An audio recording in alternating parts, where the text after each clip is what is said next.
The following podcast is a W2M Network original production. Visit W2Mnet.com for all of our other great podcasts, plus news, reviews, articles, and opinions from the worlds of wrestling, video games, football, and entertainment. So you know what's going to happen one of these days? We're going to be too busy screwing around in our pre-show conversation, and I'm going to forget to say, ladies and gentlemen, we are live to the W2M Network with The Kickoff, regular season edition number 4 for the 2018 season. Good evening, afternoon, whenever you happen to be listening, everybody. I am your host with the most. I am Harry Broadhurst. Joining me, as per usual, the down since day one co-host, Brandon Biskobing. Hey. I didn't call you Brandon Watkins this week. Yes, well done. The executive producer turned co-host, Erik Watkins. Damn it, I had faith in you, Scott Frost. More on that later.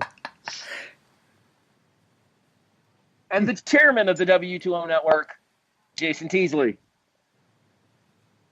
What up? Word.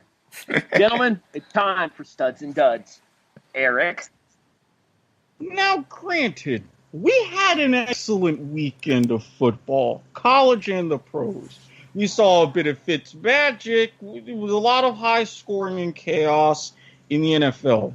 But there's one performance in the college ranks that I think is more deserving. My stud, the brand new, who should have been the starting quarterback for Notre Dame this entire time, Ian Book. Yes, he did go up against the mighty powerhouse that was Wake Forest. Ooh. But still, 6 touchdowns is 6 touchdowns. You can't argue against that. Damon Deacon, Beavis. Jason? My stud is a little rookie wide receiver for the Atlanta Falcons. God, I'm so tired. Calvin Ridley, who posted I think it was like a 3-touchdown day on, granted it was a track meet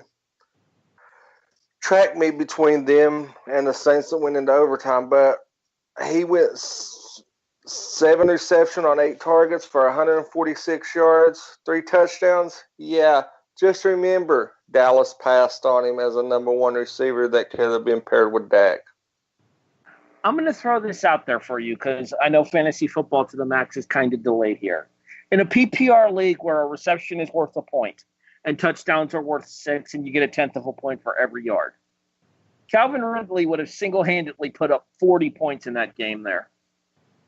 7, 21.8 at 18. 38, just yeah. under 40. 39. Yeah, he would put up 38. Yeah. In one game. I don't think Dallas' receiving core has put up 39.8 points fantasy-wise total. I don't think their offense has put up 38 points offensively this season. They did get 20 against you guys. They did get 20 against you guys. And 16 in the opener. Or wait a minute. And 13 against Seattle in another losing effort. So they're just barely over 40 for the season. Exactly. Brandon, who's your stud? So the Saints made us not all look like idiots last week, as did Drew Brees. 396. Said blood. What? No, I was saying Drew Brees. Damn it.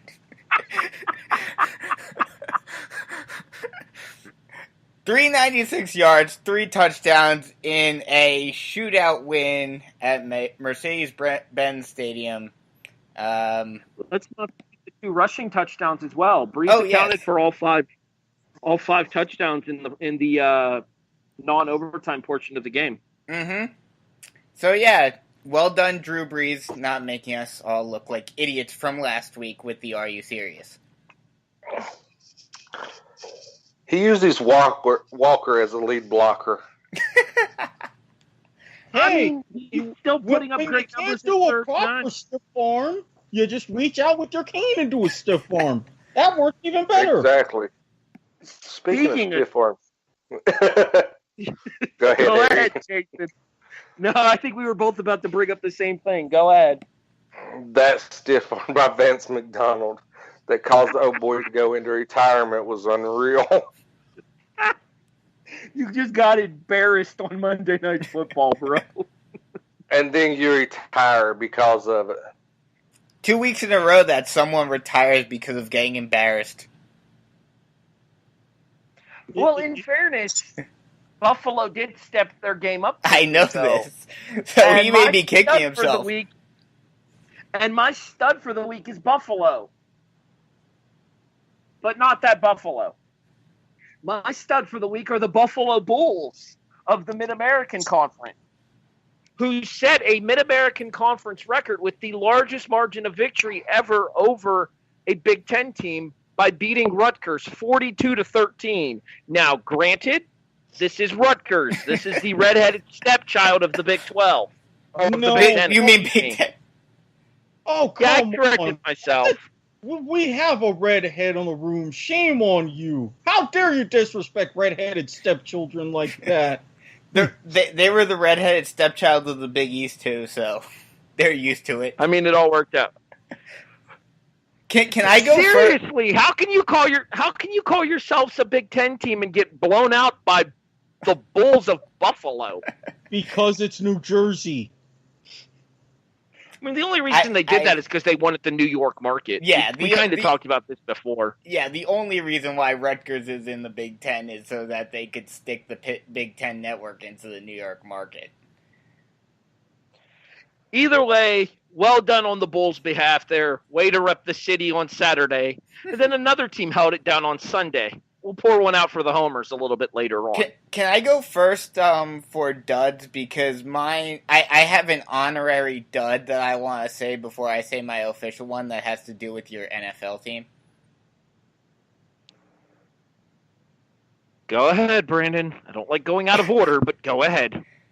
My honorary dud first is to the graphics design intern staff, whoever, who incorrectly placed the Vikings helmet on that graphic on the Bills Twitter account. Well done, Bills. I mean, in fairness, we also said we were traveling to Wisconsin for the game on Sunday as well, so our Twitter team isn't exactly on the bowl. No. Well, maybe that's what happened. It was a psychological game, and that's why Minnesota didn't show up. Well, I mean, to be fair, you've got an NFC North team in Wisconsin. There was just probably a simple mix-up. Nah, we've actually played that NFC North team this week. We'll talk about that a little bit later when we pour one out for the homers.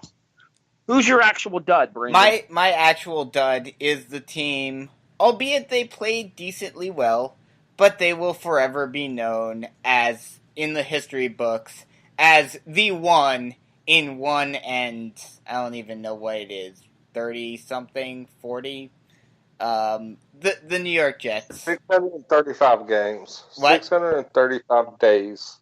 Well, I'm talking about how many games they lost previous to...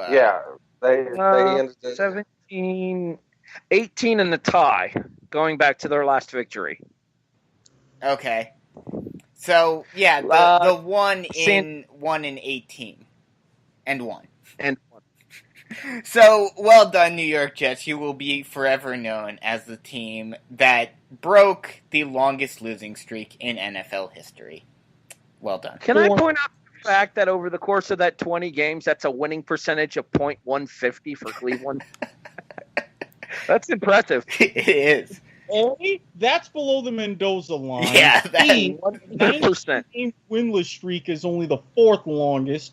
And C, that actually improved Hugh Jackson's record as head coach of the Cleveland Browns to 2-32-1. We're number 2. Yes, you are, Cleveland. Well, hey, they wear the appropriate colors. Yeah, so they do. And they have the appropriate name. Erik, who's your dud? As I mentioned in my opening, Scott Frost, I love you. You had a great thing going at UCF. You're trying to go back to your roots, help your alma mater. Fantastic. And I, being a part of my trend of Are You Serious, I'm thinking, you know what? He's not going to win, but he's going to make it damn close and give a hell of a fight. I look at the score and what do I see? A flat-out ass whooping. I am officially now the 2017 Cleveland Browns of Are You Serious? I don't think I've gotten one right yet this season. And I'm Thanks still for undefeated. keeping that going, Scott. I'm still undefeated in college.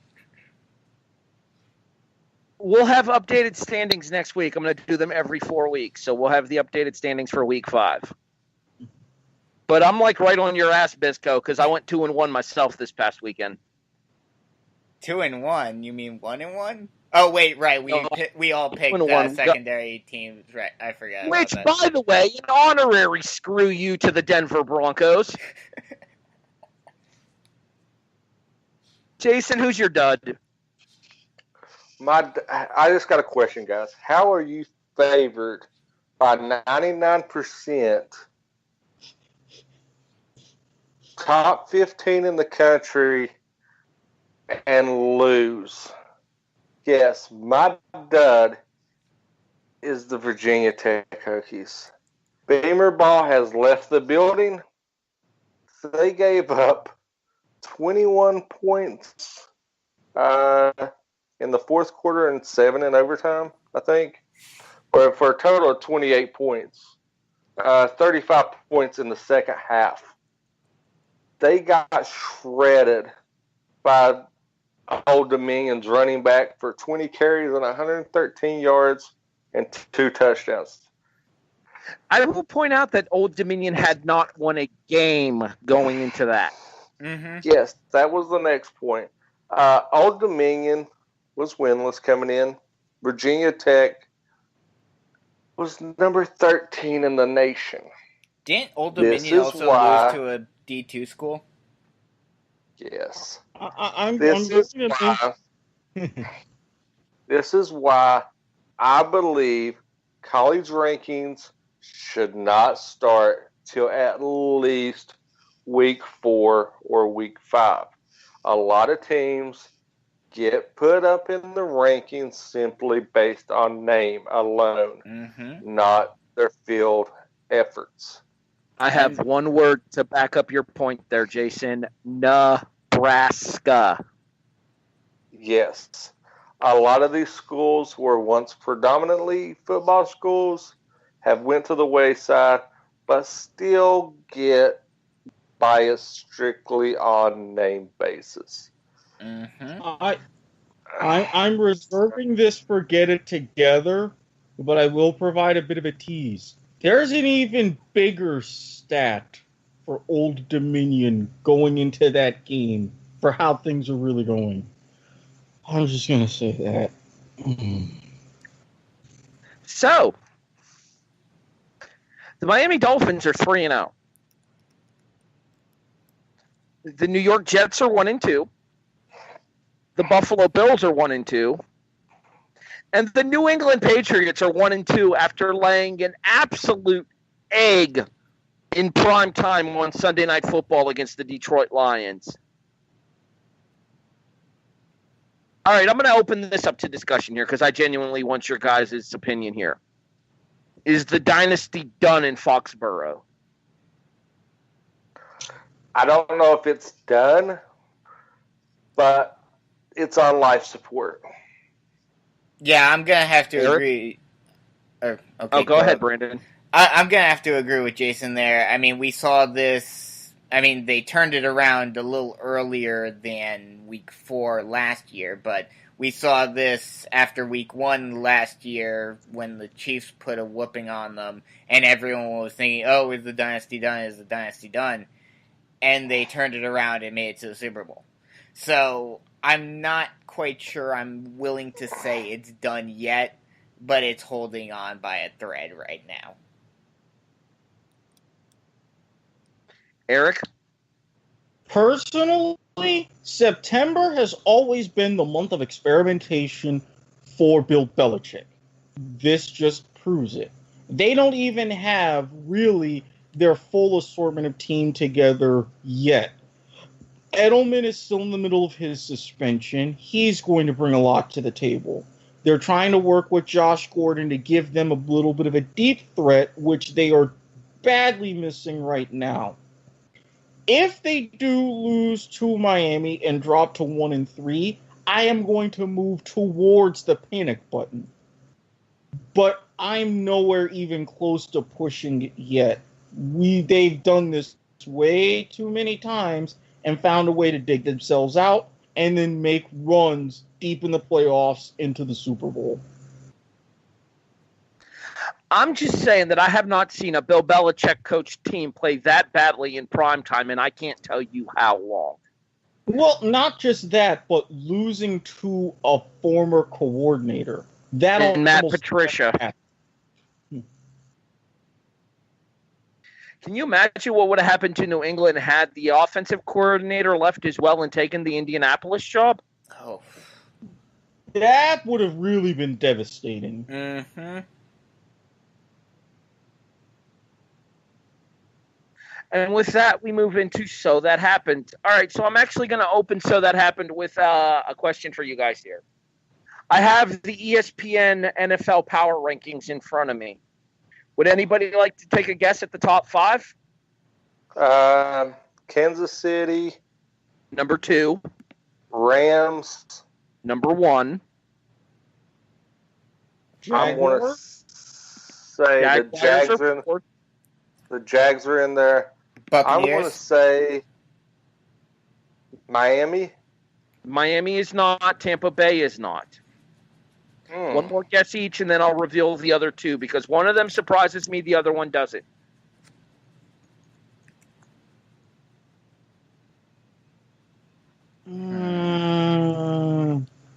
Atlanta? No. But Baltimore. No. Eagles? The Eagles are 3rd. The team that you guys missed is the team that surprises me, and that is the New Orleans Saints. For as good as the New Orleans you were in the right division, just the wrong team. For as good as the New Orleans Saints offense is, their defense is going to be their downfall. What do you guys make of the top 5 thus far? Erik, I'll start with you. I mean, even with New Orleans aside, I think they are, along with Kansas City, they would be some of the weaker ones because of their defense. But I think that over the course of the season, if they can at least try to shore that up, they would be very deserving of the rankings. And as far as the Rams being number 1, how could they not be number 1 with the way that they've been steamrolling? And I personally think that's going to continue come Thursday. Maybe this is just, how I look at things, and I look at things on a very numerical level, but I just don't understand how 2 undefeated teams can't be in there over... Don't the Saints have the Saints have a loss to Tampa Bay, no less. So I don't get how Tampa Bay can be below New Orleans when they beat New Orleans. Because I think they're looking at the performance of Tampa Bay on Monday Night Football until the second half comeback. I'll agree with that, but, still. But still, how can you put a team that's undefeated outside of that? I mean, granted, this is the whole college football issue. They've not lit up the scoreboard, but, I mean, I'm not the biggest Fins fan, but, I mean... But at the same time, too, who has Miami beaten this year? New England? Oh, wait, no, they play them this week. Never mind. It's this week, Brandon. Yeah, you're right. Yeah, they beat Tennessee, win an rain-delayed game. Which the Jags couldn't beat. Don't even get me started. I said that would potentially happen. They beat the Jets. Meh. Yeah, and really they beat impressive. Oakland. Meh. The Jets, a division rival. Okay, I'm not going to sit here and deny that the division rivalry games are difficult to win, because they are. But at the same time, it's the Jets, the team that we were just talking about being the 1-1, 18-1. Okay, so okay, let's take that. So if Cleveland would have beat Pittsburgh week 1, they would have been a dumpster fire team too. Well, they are right now. I mean, let's be honest. Pittsburgh's kind of in free fall. Yeah. Lest we forget, Cleveland and Pittsburgh have the same record, 1-1-1. The difference is that nobody expected Pittsburgh to be like this with the opening 3 games that Pittsburgh had. Everybody had Pittsburgh at 2-1 at worst, and maybe 3-0. Mm-hmm. Absolutely. So 1-1-1 has to be classified as a colossal disappointment in Blitzburg. Extreme, and especially the fact that, again, who they played. They nearly blew a 20-point lead on Monday Night Football. You had the Big Ben throw 3 interceptions in a tie. They're just wondering what's going on. Wasn't Big Ben picked off 4 times against Cleveland? And I know he fumbled twice as well. Or maybe he was picked off 3 times and fumbled twice. I want to say picked off 3 times and fumbled twice. It might be 4 interceptions, though. Either way, it was crap. All right, let's talk college football now. So, Erik, you know how you've been calling for Jalen Hurts to transfer to Miami of Florida? Yes. What about Kelly Bryant? Would he be a suitable alternative? As Kelly Bryant has announced that he is leaving Clemson after being benched for Trevor Lawrence. I saw that today, and oh dear Lord, yes. Yes. Come to Coral Gables. Bring us your knowledge and your secrets. Is that even allowed? You actually, having you kick our ass repeatedly. Please and thank you. Technically speaking, since Bryant only played 4 games for Clemson, he has announced that he is transferring after being benched. He could transfer and not use up a year of eligibility, which means he would be eligible to play next season. Well, I'm not so much talking about that, but this may be more of a basketball rule because players matter more. But I thought I remember this may just be like a school by school or conference by conference thing, but I thought certain conferences had rules against players transferring within the conference. Miami's broken rules before, allegedly. We could potentially, maybe not skirt some things. I mean, hell, you're already used to wearing orange. It's just a different color orange. You already know the ACC. You've got better weather, Hurricane season's almost over, Opposite division, we're kind of running the show thanks to Virginia Tech. I mean, it'd be a free pass to a New Year's Six bowl. I'm just saying. You could get revenge. We like revenge. You also like getting your asses beat by Clemson, too. It's all the more reason why he would be the better fit. He knows how it's done. He knows the inner workings and all of that. Just drop that knowledge on us and we'll make you the man. Help, please. Somebody, maybe? Nobody's going to help you. All right, so I know one of you guys has this plan for Get It Together, so I don't want to touch too much on this here. The Virginia Tech Old Dominion game. And then the Buffalo-Minnesota game the following day in the NFL. According to ESPN's FPI, those are the second largest margin of disparity in the NFL and the largest disparity in college football. Is this the year of the upset in football, Erik? I honestly would have to say yes. I mean, more so in college. In the NFL, this is what we're getting with more and more parity. It's literally any given Sunday, anything can happen. Anybody can beat anybody. So That's a great movie. A tremendous movie. Anyway, I really want to go into that pregame speech, but I'll save that for later. So this is what we've been kind of conditioned and used to this in the NFL, because this has been happening more regularly.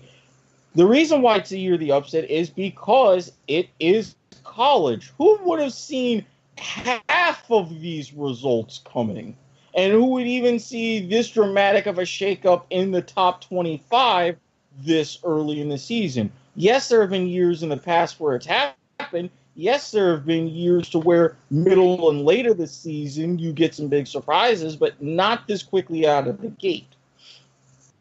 I mean, you normally do see them out of the gate because that's when the big, what everyone says are the big upsets happen, because, whereas, in pro sports and in college basketball, we're conditioned to be prepared for them. In college football, everyone says, oh, there's no chance in hell, there's no chance in hell, and then everyone's shocked when it happens. But it happens a lot more often than a lot of people think, or a lot of people want to admit. Jason? I'm all for the upsets. I think this is a very, very, very wonky season that college football is going to bring a lot of surprises. So much so that it goes back to my college football preview of how the Big Four will be at the end of the season. I think there's going to be some upsets that lead to that. You guys disagree to it. Now, looking back on it, Ginger Domus is going to come true. All I'm going to say is expect the unexpected, and you're going to have, I'm going to make this prediction, you're going to have a national champion for the first time ever in their school's history is going to hoist the trophy up. No chance in hell. No chance. That actually ties into my next question here, because you can say that, Jason, but I think the clear-cut number one team in college football right now is the Alabama Crimson Tide. With that thought in mind, who would you guys put at number 2? Jason? I mean, the number 2 team, I'm still going to go Clemson. I mean, until it's proven that they're not. I mean, they might stumble and everything, but I'm all for Clemson being the number 2 team. Erik? I mean, I really have to agree. There's nobody that's truly been overwhelming. I mean, Alabama, as we said, number 1, especially in their transition to Tua Tagovailoa. I think now they're making the transition to Trevor Lawrence and Clemson, that they haven't missed a beat, and I think they're prone to get better, especially because, well, they've gotten younger thanks to that transition. So they're going to be even more dangerous as the season progresses. I don't see anybody else really stepping up to the plate to even come close.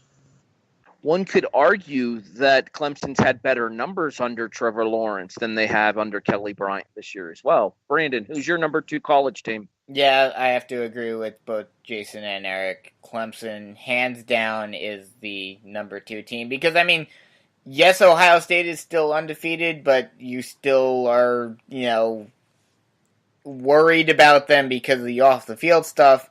This week is going to be a big test for both them and Penn State, who would be the only other 2 that I would even consider putting into the spot, because the other 2 teams that we were all talking about at the beginning of the season have lost a game already. I think you could make the argument for Georgia. True, but Georgia was up there last year, and they haven't shown any signs of slipping this year. But that completely goes against my philosophy. So they're automatically disqualified. It's funny that you mentioned that Ohio State-Penn State game because segue. My final "so that happened" is actually going to be a "so this is happening." This weekend, we have two marquee college football games in national prime time on Saturday night. The Ohio State Buckeyes go to Happy Valley for the whiteout, and the Penn State Nittany Lions. The Stanford Cardinal bring an undefeated record to the Golden Dome when they take on the Notre Dame Fighting Irish. Erik, which match interests you more? Mainly because of my history in dealing with that school on a more recent basis, I am more tuned into Ohio State, Penn State, especially because, at least to me, now there are some other pundits out there, but to me, this is going to be the banner for the Big Ten. Whoever wins this game, they're going to be considered the flag bearer for the Big Ten on whether or not they get into the playoff, even with the likes of Wisconsin and those in the Big Ten West. Whoever is coming out of this is going to be the team. Yeah, I have to agree with that. Jason. Oh, go ahead, Jason. I'm going to say it's going to be the Big Ten matchup with Penn State, Ohio State. That matchup alone is going to set the precedent for one of your Big Four teams at the end of the year. Quality win, I'm actually going to pick. I actually don't think Ohio State will have enough firepower to come into Happy Valley and win, but I think that whoever wins that game catapults themselves tremendously into at least the top three discussion. I would go as far as to say that whoever wins that game between Ohio State and Penn State has consideration for number 2 in the country, depending on what Alabama does on Saturday. Yeah, I could see that. Yeah, it's possible. I would say that Stanford Notre Dame's winners immediately into the top 5 as well. So the Pac-12 might not be done just yet, despite Washington's early season struggles. Yeah, see, the issue with that, and I have to agree with both Erik and Jason that it's definitely Penn State, Ohio State. We've seen in the past, now granted, I don't think, correct me if I'm wrong, but I don't think Notre Dame has had an undefeated season since the playoff has been formed, correct? Wrong. Or since the playoff, yes, they had Yes. one in the BCS era, but not since the playoff started. Okay. So we have yet to see what they would do with an undefeated Notre Dame team. But I do still think, although with both Big 12 and Pac-12 not being undefeated anymore, there's a chance. But especially with the SEC bias, I have a feeling that Notre Dame is, and it's shocking to say this and disappointing to say this, but Notre Dame is going to have to do a lot to get into the playoffs. So that game, while yes, it helps Notre Dame's chances, it's not nearly as big of a game for the playoffs as Ohio State, Penn State. So I'm going to disagree with that because I think Notre Dame has the schedule to back up their inclusion if they can run the table. But look at how the voting has been as of late. I think, yes, they have the schedule, but a lot of the voters are going to be like, okay, who do we take out, though? Plus, that's the biggest wrinkle, and that's where the ACC kind of hogtied Notre Dame in a way. Because as part of Notre Dame moving to the ACC for all of their other teams, they have to play in football 5 ACC opponents a year. Even as an independent, it's basically a very, very big luck of the draw as for those ACC teams. You get a weak ACC schedule, that's going to hamper you, especially in terms of the playoff. I will have to check out their remaining schedule to see who else they have on it from the ACC this year to determine whether that'll be a help or a hindrance. While I do that, and we'll come back to this topic a little bit later on here before we get into our predictions for later on in the week in Are You Serious? Let's go ahead and move on to our buy or sell segment here. And I promise not to completely step on your toes here, Jason. So just trust me when I say that the NFL topic, while it will include where you're going to go with your get it together, is not going to directly touch on that. Very well? All right. All right. Erik, I will let you make the first selection here. Do you want the NFL, college, or both? Because of my intrigue with the subject and certain moves that I've been making personally, I'm going to go both. The mixed question. And that would be in regards to the XFL update that we have seen here. Buy or sell the involvement of former major football personalities such as Doug Flutie and Jim Caldwell in the championship committee to determine the rules for the XFL has you more interested in the XFL relaunch than you were previously? I am definitely going to buy that. And this is why I think over the next couple of NFL off seasons, and interesting timing with that, which I'll get to in a second, this is really going to test our culture and how it's going to be for football. Because you've got a lot of former players, big-time former players, now in the XFL saying, hey, this is how we want it shaped. You're seeing more and more now that the Alliance of American Football, the AAF, they're getting more of their personnel in place. They've got their big stars that they've announced now more in certain specific positions. How they've got their logos, their markets, and everything done. The XFL can now react to that as well. They're getting a season back. The AAF will have a season under their belt. They can also look and make some tweaks before they launch. I am extremely intrigued that they're saying, hey, extra level of taking this serious. Brandon, we remember the first XFL, the original failed experiment from 2000 here.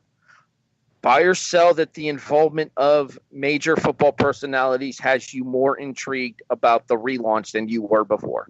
The big question that I would have, and we'll talk about this subject a lot more later, I'm sure, but the big question I have for those former players is, what do you think of what's going on in the NFL today in terms of the rule changes? And let me put a disclaimer out right now. This is not 2001 Vince McMahon. This is not 2001 XFL. It's not going to be that level, but I do think that if Vince is, if he has the advertisers lined up and he's got the backing of a system to where they'll say, if something does happen, we've got your back. I would at least hope. I'm probably hoping a little too much because, as you and I have seen and Jason has seen, our hope when it comes to WWE always seems to fall flat.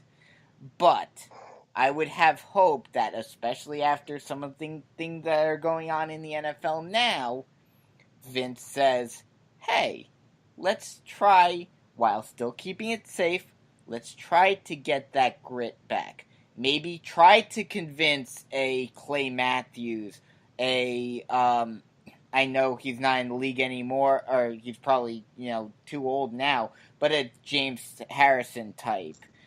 Some of those defenders that are getting a little perturbed at the rule changes in the NFL and says, hey, you want to make a big name for yourself? You want to make a real impact? And you want to play some real football? Come jump ship. Come play for the XFL. And maybe just maybe, that's the kick in the pants that both the XFL and the NFL needs, where it's a true rivalry. Granted, they won't be playing in the same season, but get that, true football back and show the NFL, hey, you're on borrowed time. And that's why I say about the timing. Mm-hmm. XFL 2020. Doesn't the collective bargaining agreement as it stands now for the NFL expire in 2021? I believe so, yes. Just saying. If everybody's being serious about, hey, save your money, hey, there could be multiple weeks missing, would it be so terrible of an idea for some of those players, knowing they're not going to be playing in the NFL for a while and will get a break? They have time in the off season, and at least on short-term deals. Jason? I'm selling. I mean, I'm not getting my hopes up too high for the XFL. I've seen what it was before, and I think it's going to have too much pressure to succeed, with everybody being upset with the way some of the things in the NFL is going. I think the expectations are going to be too high to be met. So I'm going to sell for right now until I'm going to be more of a wait and see approach.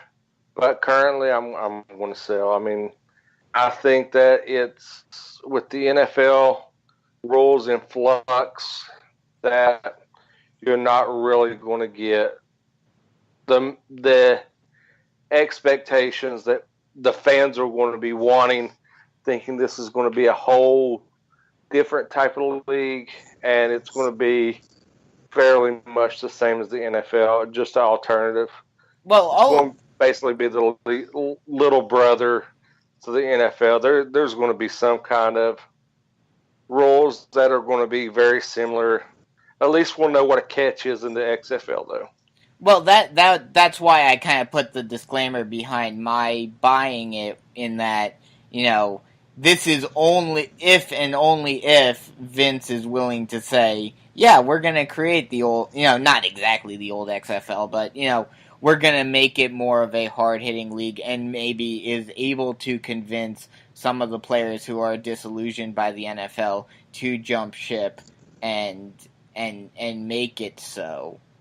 I think that's going to be the big problem that the XFL has, like they had the first time around, is, they're going to need players, and not just players, but good players, in order to get people to watch, because as we saw on the first go-around, if it's, basically, if it feels like minor league football, people are going to tune out. We'll wait and see what happens. All right, we move on here. Brandon, I let you pick next. Do you want the college or the NFL question? I'll go NFL. All right. So I have to be careful how I word this, because I don't want to step on too many toes for a little bit later on in the show. Buy or sell?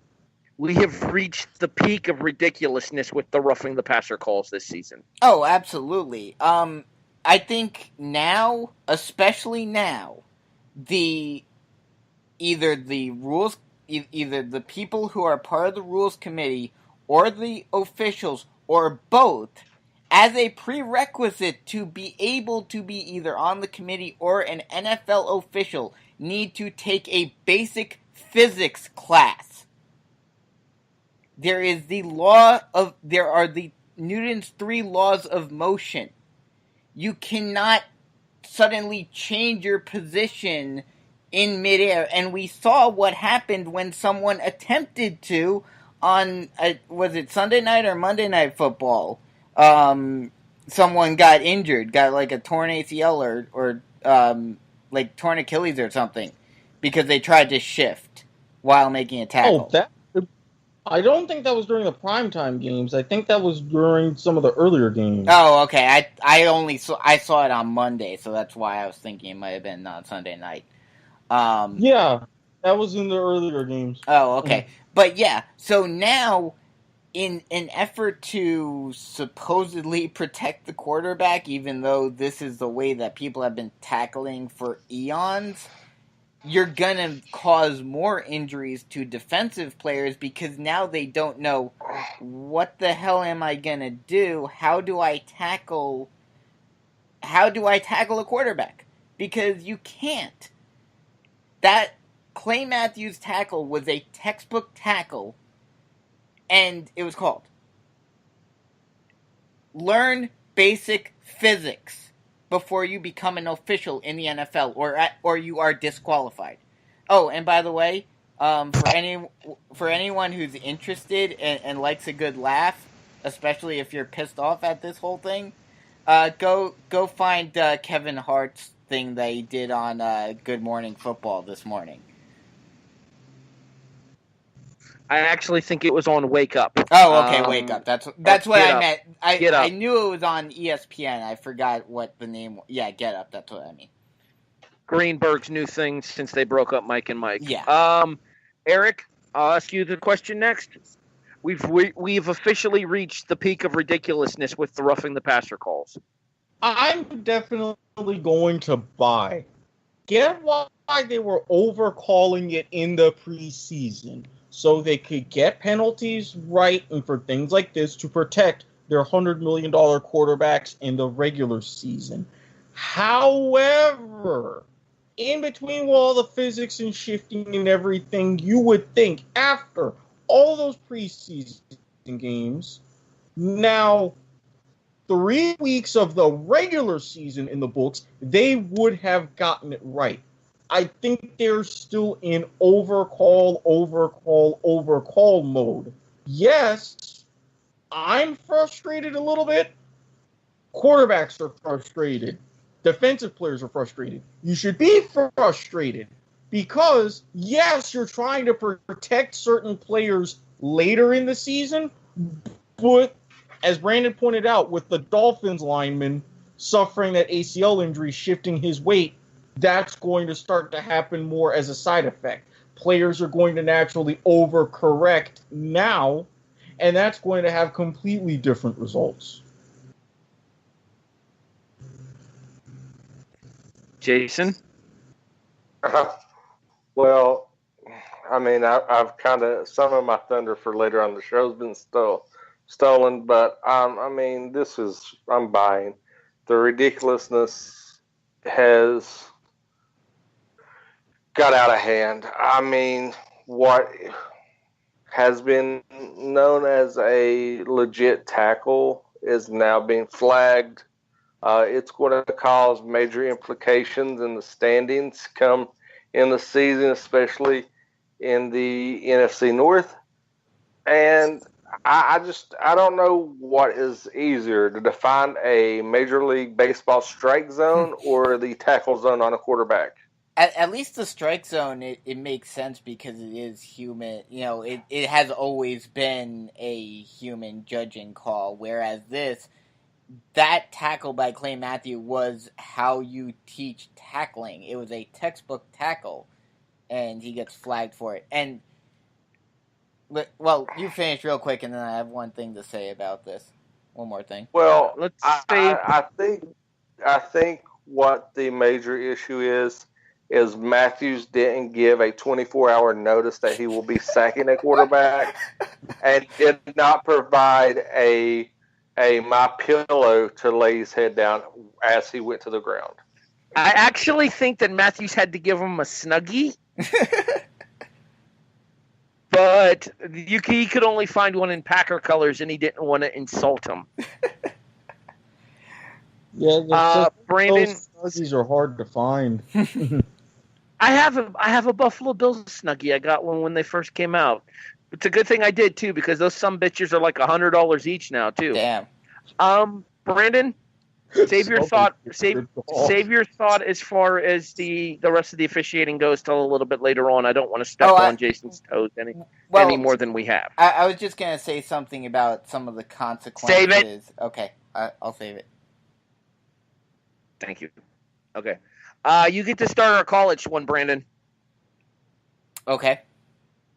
Oh wait. Didn't you start the NFL one? Yeah, I started the NFL one, so I think it's Jason's turn. Okay, so that means Jason starts our college one. I apologize. Jason, the college one. We saw Yes, I'll take the college one. Thanks. Appreciate it. We saw 7 different teams in the top 25 go down this past weekend to unranked opponents.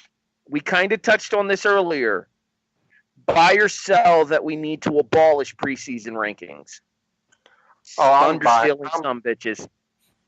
I'm buying that I'm buying that 10 times over. I mean, like I said earlier on the show, preseason rankings are predominantly based on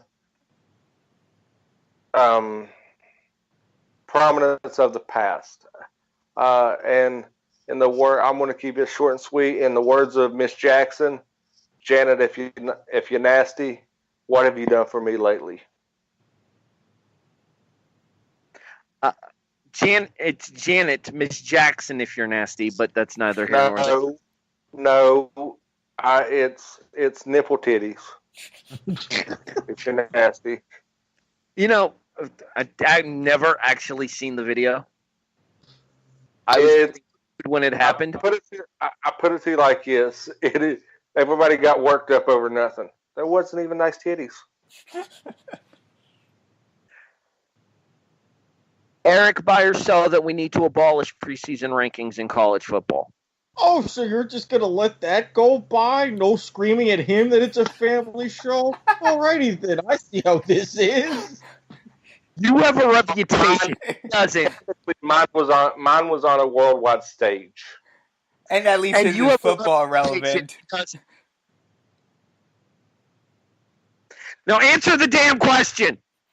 Personally, I am going to buy. And this isn't like Canada where there's only 30 teams and you do a top 10 because you can pretty much guess who the top 10 teams are going to be after the Vanier Cup is over. There's really no point. A lot of teams treat the first 3-4 weeks of the season as a glorified, meaningful preseason between scheduling cupcakes, tweaking with 5 different quarterbacks, playing 6 different types of offenses, etc., etc. Once you get into conference play, that's really when you should start looking at rankings, because by then you should pretty much have all of the teams establish themselves. But just because of what you did before, winning the Bourbon Bowl against South Central Louisiana State University, no, that shouldn't count for anything. The bowl game from Waterboy? Yeah, and that was a university. Now, granted, but he ain't there anymore. You know what I hear? Bobby Boucher showed up at halftime, and we won Erik, the Bourbon Bowl. You know what I hear? What? I hear that the kickoff is the devil. Brandon? Roy Orbison. The devil, Roy Orbison. What Mama doesn't know won't hurt her. All right, Jason, let it go. Brandon, your thoughts? Alligators got all them teeth and no toothbrush. That's why they ornery. Okay. So, yeah, I definitely have to buy this.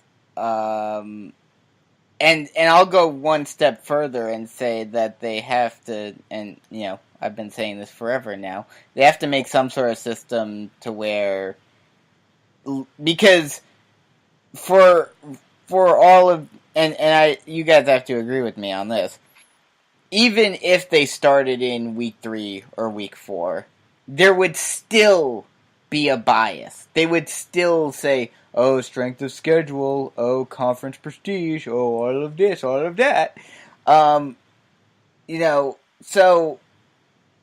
not only would I say you should start, at least in week 3 or 4, but also they need to have some sort of system where, a 1-2 SEC team doesn't get ranked when, a 3-0 American Athletic Conference team does not, or something like that. Well, I'll tell you what, Brandon, when I actually see a 1-2 SEC team in the rankings, I'll give you some legitimacy to your gripe. 2-1, fine. I was going a little overboard, but no, Colonel Sanders, you're wrong. Mama's right. This is my fault for getting him started on this. Yeah, and by the way, is it just me, or is the way that Brandon just said strength of schedule, conference superiority there? Is it just me, or did he sound like Adam Sandler's Billy Madison? Yeah, that was the point. Do not start quoting that movie, Jason. Back to school. Although it is Wednesday, and everybody knows that Wednesday is Nudie Magazine Day. Nudie Magazine Day. Mr. Penguin. All right, let's move on, gentlemen. Let's go ahead and pour one out for the homers. Brandon, you start us off since you don't have a college team, so you're going to be talking about the New York Football Giants on the victory column this weekend as they took down the Houston Texans 27-22. Huzzah! They've shown what they can do, and both lines actually showed up. Hopefully they can continue this week against... who are they playing? The schedule. New Orleans. Oh, New Orleans, right. They're playing... Yeah, y'all are about to get rolled. They're playing in the national game at 4:00. Y'all about to get whooped. Yeah, that's gonna be painful to watch. No, Colonel Sanders. Mr. Penguin is right. We gonna win. Although it is at home, so...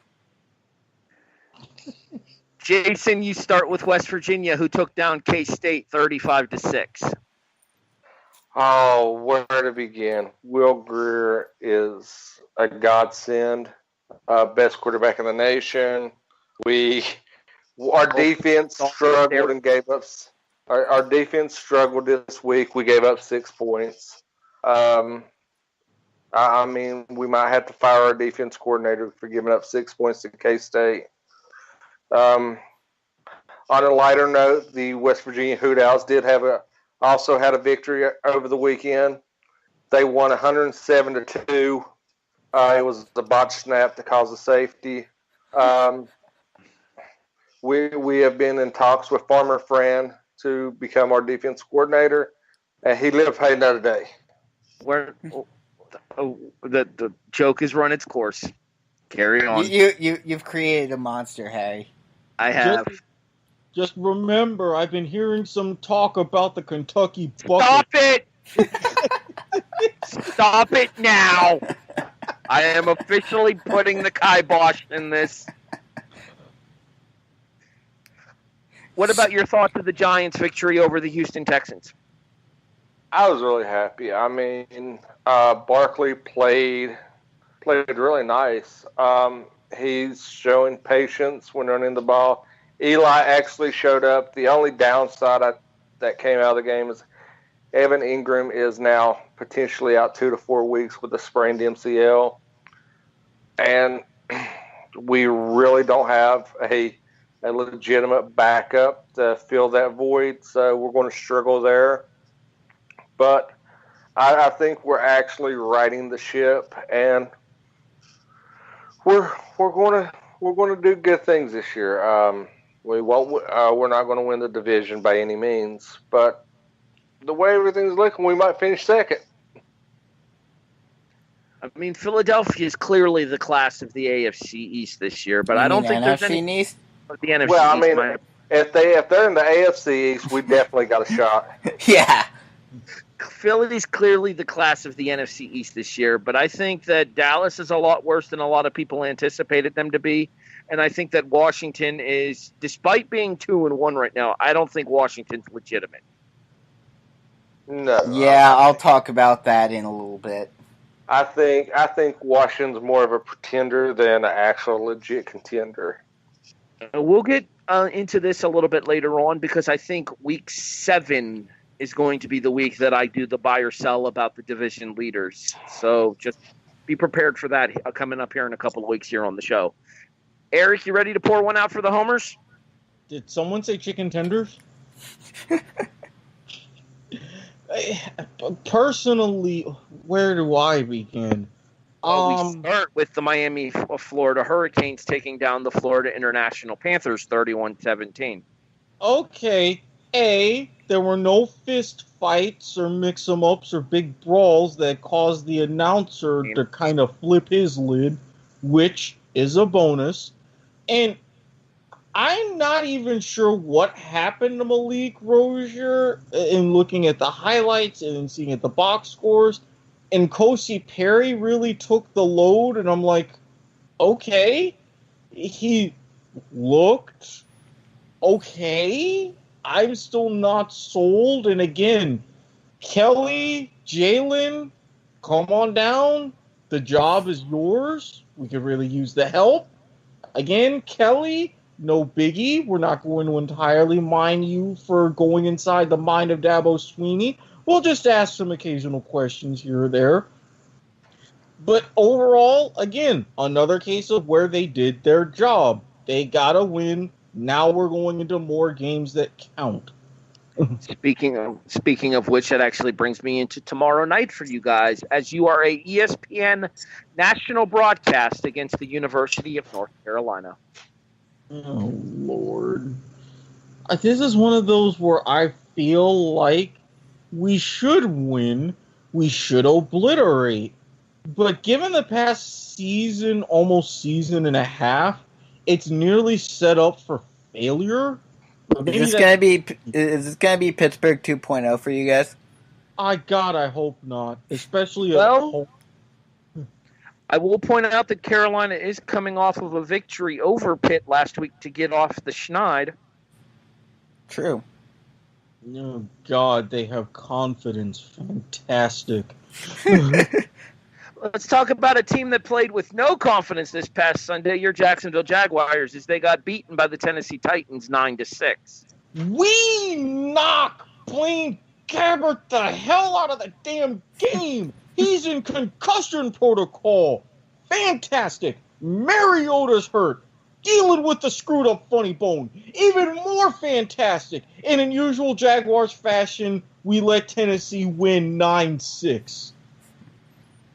Who was their quarterback at that point? Mariota. Oh, okay, right. I warn people repeatedly. Even last year, won the division. All that's great. Yeah, Tennessee swept us with Mariota. No, people don't want to listen. I have seen this team way too much. Same, different faces, same result. Oh, what the hell kind of hoodoo do they do in the Appalachian Highlands and whatever? And damn it, why can't they hook me up with some moonshine in the process? Your thoughts on this Sunday's game?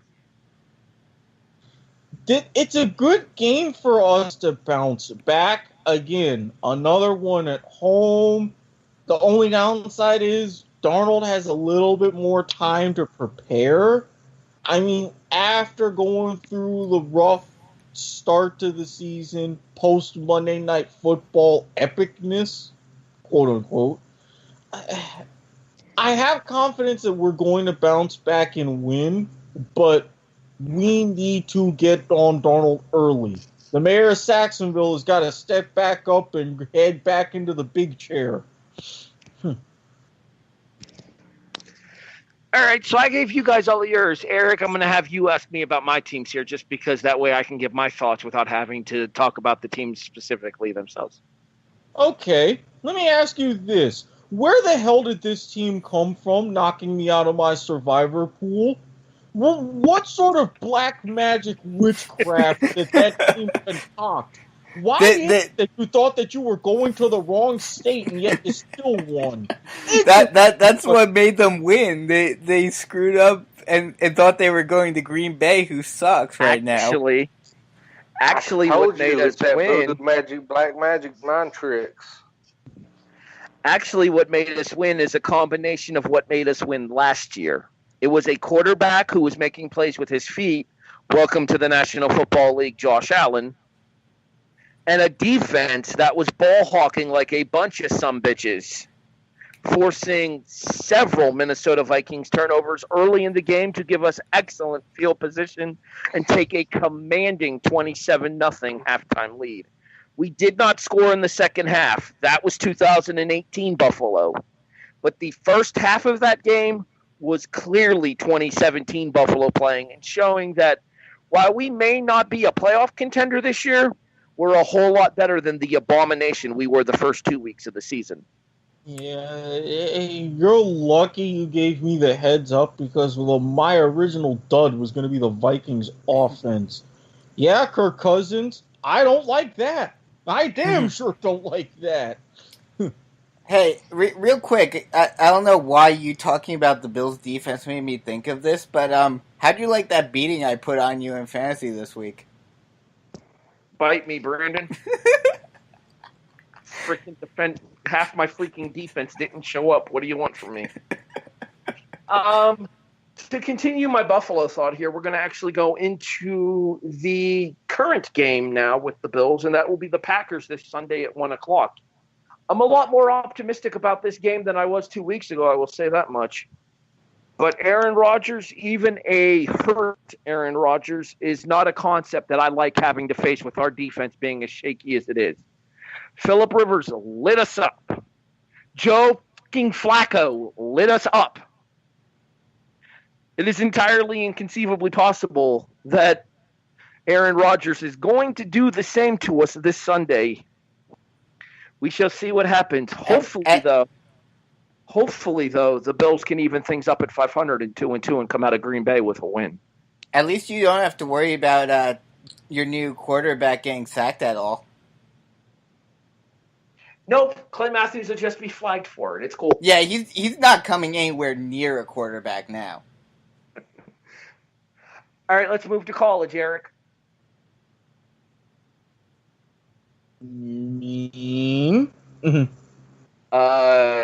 Take your pick of the college teams I have. I have two.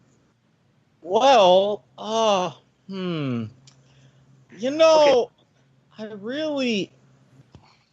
Why is it that your teams do well enough that I can't find a crazy way to talk smack about them? But since they're closer and I have to deal with them on the local news, how do you think Florida's been bouncing back after... and by the way, you still never tried that Kentucky Fried Gator. First, Kentucky's apparently very legitimate this year. Ask Mississippi State. Yeah. Second, thank you, Brandon, for picking us to destroy Tennessee.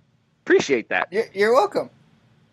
Because that is exactly what Felipe Franks and the Florida Gators did on Saturday. We went to Rocky Top and we tore the place down, hanging 47 on the Volunteers on our way to a 47-21 victory. I have 7 words to describe my Florida Gators right now. Are you ready? Yep. Who the is this Felipe Franks? Because he damn sure didn't play like this last year. And I had a clever opening. I had the line just set up perfectly for when the Gators crapped the bed again. And they took the point. Yeah, I can't catch a break nowadays. Yeah, we beat an SEC team by 26. You guys barely beat a Conference USA team by 14. Bite me, Watkins. Again, Tennessee, they're Vanderbilt level when it comes to the SEC. Really? You're really counting them? That's fair. My other college football team is Penn State. They dominated Illinois. That is not the story for Penn State, obviously. The story for the Nittany Lions is what we talked about earlier. It is the whiteout this Saturday night at 7:30 on ABC against the Ohio State Buckeyes. Yeah, because again, slow start against Illinois, and then second half, especially the fourth quarter, that's when you had all the bettors going nuts and setting their tickets on fire. Well, yeah, because it was 27-24 Illini at one point. Yeah. Oh, yeah. Excuse me, 24-21. My apologies. And then Penn State proceeded to rattle off 42 straight to win 63-24. Poor Lovie Smith and that perfectly white beard of his. I look sad. He looking like a friendly black Santa Claus just out of place. Why'd you have to go and do that to him? Well, in fairness, we figured we'd give him some gray hairs on the top of his head to match his beard. There you go. There you have it. Jason. I hear present. Get it together. Get it together. We're going to go with the NFL refs. I mean, we touched on this a little bit, and my toes are broke from everybody stepping on them. But this is an abomination of how the NFL is becoming the no-fun league. You can't define a catch, which, I mean, this year we've actually got legitimate headway in that. But now we make 2 steps forward and 16 steps back because now you can't tackle a quarterback without getting flagged for roughing the passer. In one of the pregame shows I've seen, it is roughing the passer calls are up like almost 400%, 300% compared to last season. There's been more roughing the passer calls in the first 2 weeks of the NFL than there was for all 17 weeks last year. I mean, I understand you got to protect quarterbacks, you got to, player safety and all this, but it's a contact sport. You're not out there to play patty cakes. You're out there to hit someone, make snot bubbles in the nose, as a quote from one of my favorite football movies, and be a man. Mm-hmm. And I was gonna say this earlier, but Harry said to save it. And you may disagree with me, and in a way I'm hoping I'm wrong, but in a way I'm kind of hoping I'm right, just to kind of show the NFL, like, hey, you can't do this. But I have a bad feeling that if this continues long enough, a lot of these players, especially the ones like Clay Matthews, are going to say, you're going to flag me anyway, I'm just going to rail the dude. So you think it'll become a much more violent sport? Oh, yes. I think they're going to say, I'm going to get penalized anyway. I might as well make it worth. I might as well make it worth my while. I'm down with that. So, with that being said, I want to ask you, Brandon, are you serious? Okay. Are you serious? I think you mean to get it together. Oh, yes. Well, we're getting it together. I'm sorry. Actually, this is a perfect segue. In the morning. This is actually a perfect segue. Because my get it together... Yes, well done. My get it together for this week is the Green Bay Packers. Yes, hopefully the rules change. Yes, hopefully the NFL starts to learn basic physics soon. Sooner rather than later. Or else my prediction probably will come true. But the Green Bay Packers... Wow, I'm drawing a blank on their head coach's name right now. McCarthy? Yeah, Mike McCarthy. There we go. Mike McCarthy, sit your defense down and in some way get the NFL to send you something. Do something. Get your defense down and say, this is how we're going to have to deal with this BS for the time being.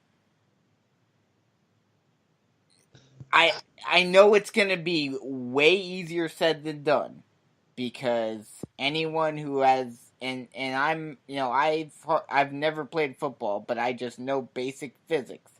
When you're running at full speed, you cannot stop mid sprint, or else that does huge damage to your body. So I don't know how they're going to do it, because it is physically impossible. But tell them, somehow, some way, let's get this under control so that our proper football playing doesn't cost us the season. I hate that I have to say this, because it's ridiculous, but it's the truth. Erik, get it together. Mine, we also touched on this earlier, but here's a little bit of stat to rub a little extra salt in the wound for that Virginia Tech loss to Old Dominion. Not only is this a team that just got rebooted 9 years ago, that's it, 9 years, but this is also a team that winless lost to Liberty by 20. Liberty. Yes, Josh Jackson, terrible what happened to you. I haven't seen any of the reports. I hope it's nothing like too terrible, even though it looked pretty ugly. Your season may be done. That is very unfortunate, but now Miami has to be the bell cow for the Coastal, thanks to you. This is looking bad on the division. This is looking bad on the conference, and you do that at home? For Christ's sake, Virginia Tech, get it together. As much as I can't stand you, I know you're better than that. Okay, I will say... Well, not to mention that hurts the ACC in general. Yeah, that's why I say it's terrible for the conference, because everybody... At the end, it's going to be, if it's not Clemson, it's like, oh, wait, you beat, no. You go home. No. Just a heads up real quick, the game was actually at Old Dominion. Oh. But that doesn't make the loss any better. No, as a matter of fact, it doesn't. Why the hell are you wearing your bright orange turkey jerseys going to Old Dominion anyways? That just confused me, but then again, I may or may not have been inebriated, so that part's on me. To be fair, I'm pretty sure most of the Virginia Tech coaching staff was inebriated for that game, especially in the second half. Very fair. That's a very fair assessment. I will say that it was 28-21 Vautech going to the fourth quarter. You do the math from there. Yes. My get it together is to the college football fan. And specifically the college football fans sleeping on the Pac-12 this season. You know what? I get the fact that their games don't start until 10:30 at night on the East Coast for the marquee ESPN matchups. But damn, has there been some good football in those games this year. Washington State and USC had a barn burner on Friday night, 39-36 Trojans. Stanford and Oregon played a classic Saturday night, granted primetime on ABC, that went to Stanford in overtime, 38-31. Washington and Arizona State had a back-and-forth brawl, 27-20 in the late game on ESPN. If you are going to bed early and quite literally sleeping on the Pac-12, you are missing some very good football this year, even if these teams are probably going to end up on the outside looking in when it comes time for the college football playoff.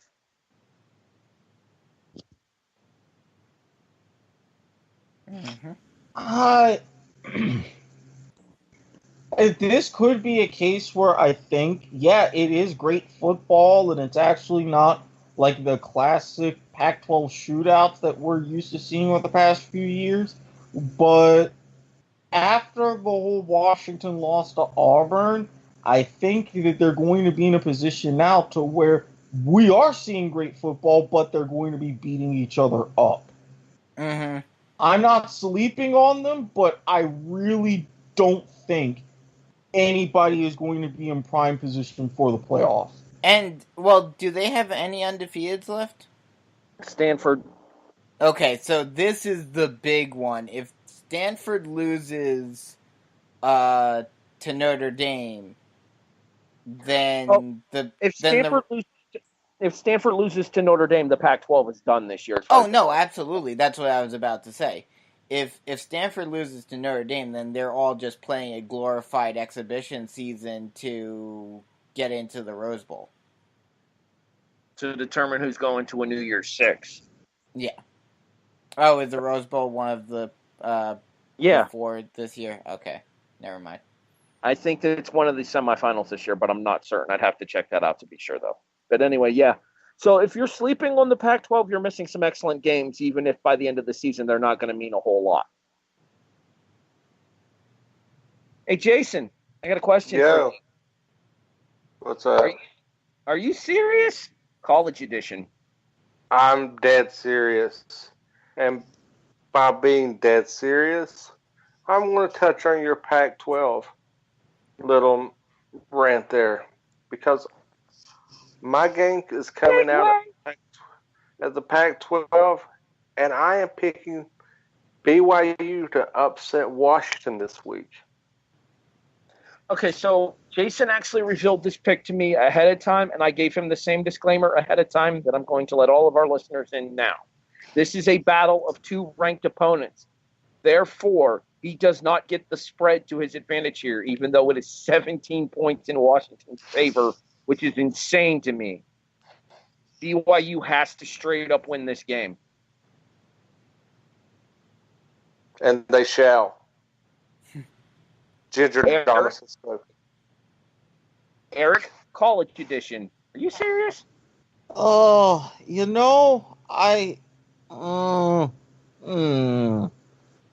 There's a couple that I'm thinking about and that I'm torn between. Because especially I'm looking at one that's a 9 and I'm thinking, maybe. And then I'm seeing another one that's a 10.5 and I'm thinking, that might be even better. Since I haven't gotten one right all season so far, I'm going to go big or go home. Now, I'm not going to go as big since I'm thinking that they're going to cover, not straight up win, because, that would be a dream. Ole Miss over LSU. This is the same Ole Miss team that just got trucked by Bama 2 weeks ago. Yeah. Okay, who hasn't been trucked by Bama? Okay, that's fair. Good point. that fact checks out. Brandon? The undefeated... Let me try this again here. Brandon, are you serious? I almost said get it together. The undefeated Biskodamus is about to speak, and my countenance is smiling upon you, Harry Broadhurst, once more, because I am picking Florida to beat Mississippi State in the battle of Kentucky losers. Okay, thank you for picking Florida. Bite me for the second part of that statement. Okay, so you know what the biggest disappointing hire in college football this year has been, in my opinion? Chip Kelly? Yeah, I was just going to say Chip Kelly. Oh. Jimbo Fisher. Huh? He was brought in to turn around Texas A&M. They're 2-2. You know what? There's actually a bigger one, but then again, I think everyone who wasn't a Nebraska fan saw it coming. Can I make my prediction, please, Brandon? Fair enough. Thank you. Texas A&M at home is laying 21 points to Arkansas. Whoa. I have ragged Sean Garmer, the actual head honcho of the W2M Network, so many times about how god-awful Arkansas can be at times this year, but they are not 21 points worse than this Texas A&M team. I don't know that the Razorbacks will win, but they definitely cover. They did kind of lose and fell for that fake fair catch signals against UNC. So there's that. Yeah, you shouldn't have that much faith in Arkansas. Okay, but to be fair, North Texas is 4-0 True. with a pair of Power 5 victories, or a Power 5 and an American Athletic victory, I think. Yeah. So North Texas might be better than maybe we've given them credit for on the show before, even if they are still going to be Florida Atlantic's bitch later in the season. So my Are You Serious is Arkansas plus 21 against Texas A&M.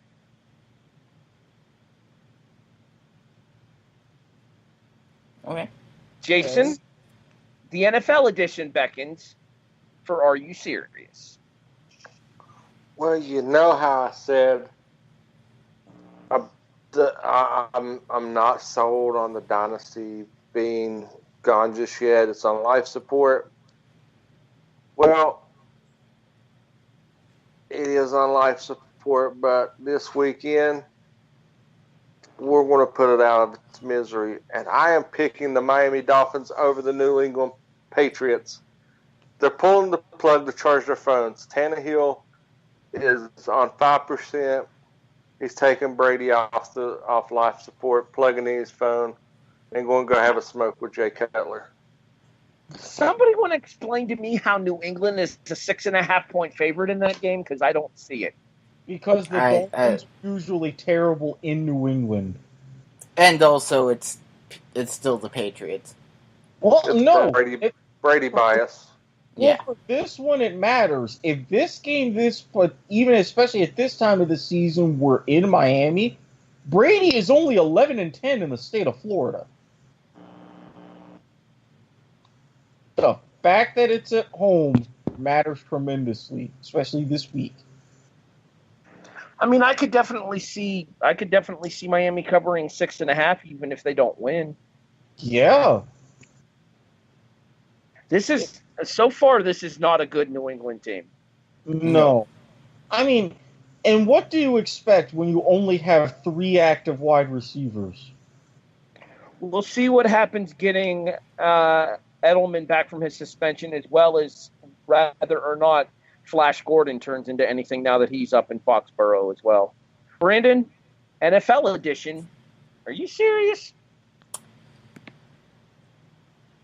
The Fitzmagic waned a little bit last week, but then it bolstered once more in the second half. And Fitzmagic goes up to Chicago and puts a beating on Khalil Mack and the Bears. The Bears. Disagree. I'm taking Chicago. Yeah, no. Mac, and especially since Gruden is stepping in it even more when they keep asking him about pass rush, Mac is showing it's like, yeah, I was in this silver and black. This is what you're missing out on. Bam. I don't trust Mitch Trubisky, but I've seen firsthand what Ryan Fitzpatrick is capable of choking up in a midseason game. This is a game that will be important towards seeding eventually later on in the season in the NFC. Chicago's going to want it more, especially given the fact that they have the Vikings and the Packers still to come on their schedule. This one goes to Chicago, in my opinion. Erik, We shall see. are you serious? I am. And for as much as I rag on you, you know I love you. And I'm looking at everything and I'm thinking, wow, this would really make Harry happy, especially because with the spread of the game, there's a legit chance for covering here. Now, a win, I think, especially after what happened last week, would be too much to ask. So I'm not going to do that. But given what you pulled off in Minnesota, given what Green Bay is going through, even though it is at Lambeau, you're getting the right state this time. Yeah, you were just 1 week off. Yeah, it wouldn't be too terrible to think that you can keep it tough and keep it close against the Packers. Again, maybe not a win. I get that, but 9.5 seems a little bit much to me, even with everything going on. Erik hopping on the biggest number of the week this week here, much the same way Buffalo was the biggest number of the week last week against Minnesota. Right, I was looking at that one too, and also, another factor to that is I do not trust Green Bay's defense right now. They're going to be scared. Again, look at what Kirk Cousins did, and after these penalties, that fear is even bigger. Mm-hmm. Harry, am I serious? Yes. Yeah, are you serious? Yes, What's I am. What's going on? So, you know how I made one of our former special guest hosts happy with my college pick? You know how I picked Arkansas to cover against Texas A&M? Yeah, Dallas is about to get that ass whooped by Detroit. This is a Lions team coming in high on momentum after demolishing the Patriots in primetime, and a Dallas team coming off of getting smoked in a nationally televised game by Seattle. The line for this game is Dallas minus 3.5.